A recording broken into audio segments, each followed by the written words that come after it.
Hello mga parts, meron po tayong i-repair ngayon, isang mini electric fan na rechargeable.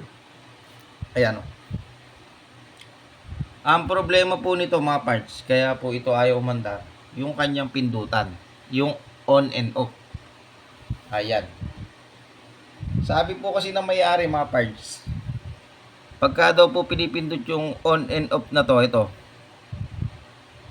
hindi na daw po mapindot. Ayan o.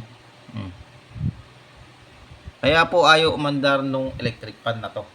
Ayan. Pero nagcha-charge po. At yung mga katabing pindutan, napipindot naman. Ayan. At dito, ayan. Ayan, napipindot naman siya. Yun nga lang ang problema, yung on and off. Kaya po ayaw umandar. Ayan. Ang gagawin po natin dito mga parts, bubuksan po natin to at papaandarin po natin ng walang gastos. Tapusin niyo po yung ating video na makakuha po kayo ng idea kung sakali man po magkaganito yung ganito yung electric fan sa bahay. Ang gagamitin po natin mga parts, isang hibla lang, nabubulol ako mga parts, sorry. Isang hibla ng wire na to. Ayan, kahit anong wire mga parts ang makita nyo sa inyong bahay, basta hindi ginagamit. Ayan o. Aprasong wire lang mga parts, mapapaandar po natin to. Wala po tayong gagamitin na panghinang, basta sarili lang po nating diskarte ang ating gagawin dyan. Ngayon mga parts, buksan na po natin to at kung bago lamang po kayo sa aking YouTube channel, mag-subscribe na po kayo para po makakuha po kayo ng idea sa pagre-repair nyo ng mga appliances sa bahay or ng iba pang mga gamit sa bahay. Marami po akong ina-upload, iba't ibang tutorial tungkol sa pagre-repair. Yung sa mga grass cutter po natin, meron din po tayong upload. Hindi nga lang po tayo makapag-upload sa ngayon kasi ang palagi po nating tanggap ngayon ay yung mga ganito. Ito po yung ating gagamitin, yung mga hibla po ng wire mga parts, yung pinakita ko po kanina. Simulan na po natin tanggalin yung mga tornilyo mga parts. Malilit lang po yung tornilyo na to. Kaya ang ginawa ko po, pinas forward ko na po yung iba pa nating video mga parts. Ayan. Ayan mga parts, nabuksan na po natin. At ito po yung kanyang pinakaloob.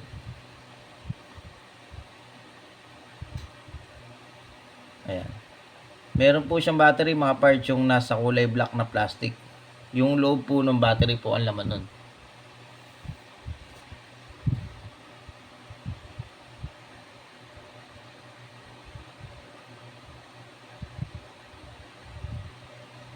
At tanggalin po natin to mga parts. Kasi nandito po yung kanyang pindutan. Ayan o.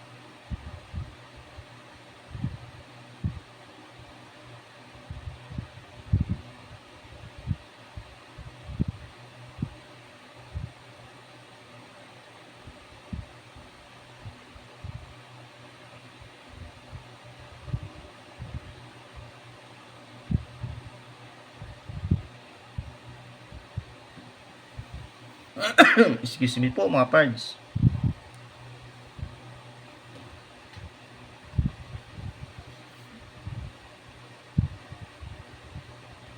Ngayon mga parts, ito meron pa yata isa, wala na, okay na. Natanggal na po natin yung tornilyo. Ayan.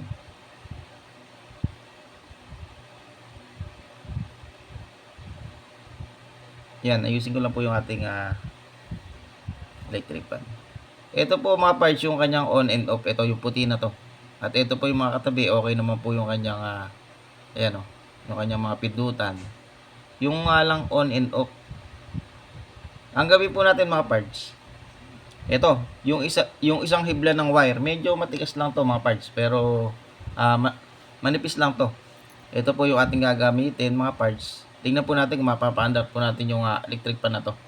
Hindi po natin papalitan tong switch na to, yung on and off nya. Ang gagawin lamang po natin, susuotan lamang po natin to ng isang hibla ng wire dito.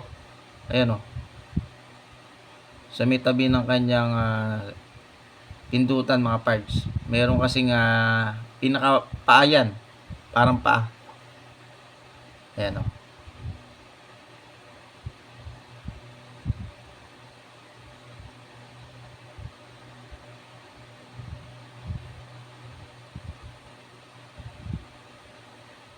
Ayan. Kaya medyo makapal po yung ginamit kong wire kasi pag hihilahin po natin, kailangan po hindi maputol. Saka po natin ibuhol mga parts, ayan, para po humigpit po siya. Yun oh, umiikot na. Nadikit lang ng bagyado sa katabi mga pyesa, umikot na mga parts. Ito kasing ano na to, yung pindutan na to na on and off, isa po itong positive, yung pinakapaaw niya, isa po yung positive at isa po yung negative. Ayan, kaya po lalagyan natin ng dalawang wire na matigas. Ngayon, doon naman sa kabila, mga parts. Ayun oh, nakita nyo yung pinakapaa po nung pindutan na yun, yung pinakatanso na nakalitaw po sa gilid. Ayun oh, umiilaw pagka nadidikit po sa mga katabing pyesa. Nadidikit po yan sa sa positive. Ay, sa negative. Ayan.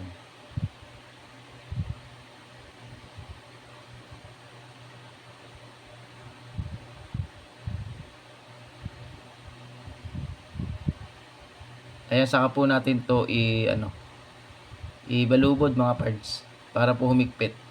Huwag na po tayong gagamit ng panghinang dito mga parts. Kasi di ba sabi ko nga po mga parts, mapapaandar po natin to ng walang gastos.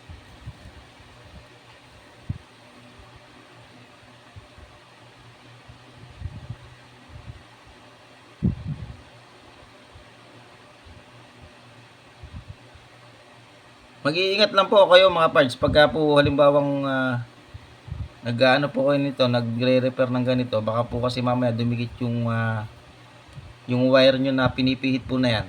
Baka mamaya dumikit doon sa mga katabing pyesa na hindi tugma, mag-short po. Yan, kaya ingat-ingat lang mga parts.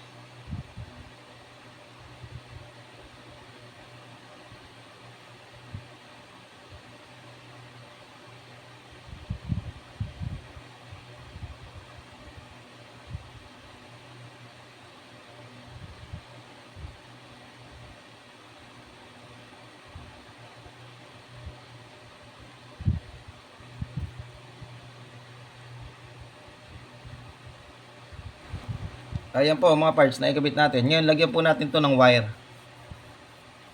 Yung kinabit po natin na isang hibla ng wire. Lagyan po natin ng ito, yung ganito, yung wire na to. Ayan. Saka po natin ibalubod po dito.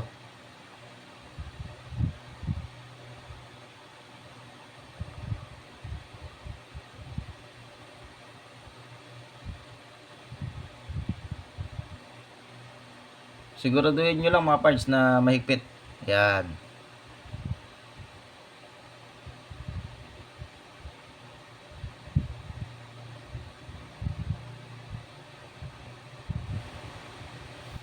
Ayan mga parts. Ngayon, lagyan po natin to ng glue stick.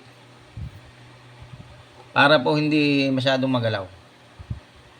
At saka para po hindi po magdikit do sa mga katabing pyesa, mga parts. Yan, tabunan po natin ng glue stick.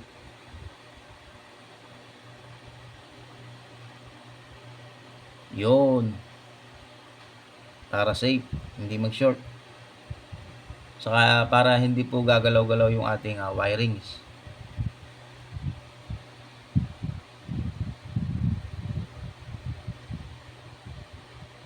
Ngayon, ito namang isa. Lagyan po natin ng isa pang wire. Dito naman sa kabila. Yung binalubod po natin na isang hibla ng wire dito. Ito. Yan. Higpitan lang po natin mga parts. Para hindi mag-loose connection problem.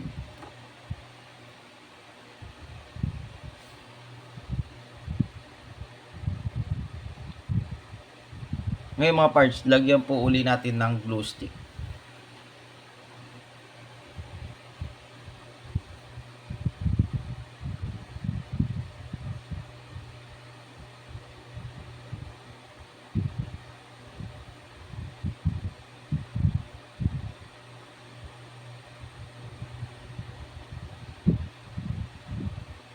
Pati po yung mga katabing pyesa, mga parts, na maaaring pagdikitan yan, lagyan po natin ng glue stick, yung mga Halimbawa, capacitor, yung mylar capacitor, yung mga paano, lagyan po natin to ng glue stick. Yan. Saka po natin na isauli na dito sa pinaglalagyan niya. Yan, ito po yung ating dalawang wire. Yan, ito mga parts. Naikabit ko na at ito na po yung ating dalawang wire na nilagyan po ng glue stick kanina doon sa loob. Ngayon mga parts, ang gagawin po natin, pag didikitin lamang po natin ito, wala pong kuryente yan, ayun mandar na. Di ba mga parts, ganun lang. Wala pong gastos yung ating ginawang diskarte. Kung switch lang yung problema nyo, yung on and off, madali lang solusyonan yan. Ayan o, diba? Wala naman pong kuryente yan kahit na kamay nyo siya mga parts. Yun maandar na. Okay na mga parts.